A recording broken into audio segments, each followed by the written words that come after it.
Alam niyo ba guys, na si Santa Veronica pala ang itinuturing na kauna-unahang kamarero? Ito nga daw ay dahil siya ang kauna-unahang nangalaga at nag-ingat ng imahe ng ating Panginoong Hesukristo. Nangyari nga daw ito ng pahira ni Santa Veronica ng kanyang birang ang mukha ng ating Panginoong Hesukristo nung siya'y nasa daan ng krus. At nang buksan nga daw ni Santa Veronica o nang ibukadkad niya ang kanyang birang, ay laking gulat nga daw niya nang makita niya ang tatlong mukha ng ating Panginoong Hesukristo. At mula nga noon, ito'y inalagaan at iningatan na ng ating mahal na santa. Pinaniniwalaan din na si Santa Veronica daw ang babaeng pinagaling ng ating Panginoong Hesukristo mula sa 12 taong pagdurugo. Ito nga daw ay nangyari nang hawakan ng babaeng ito ang dulo ng damit ng ating Panginoon. Ang galing, no?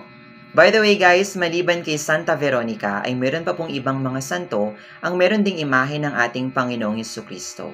Sila nga ay sina Saint Jude Thaddeus, Saint Therese of the Child Jesus and of the Holy Face, and Blessed Maria Pierina de Micheli. So yun lang guys, thanks for watching, happy fiesta, bye!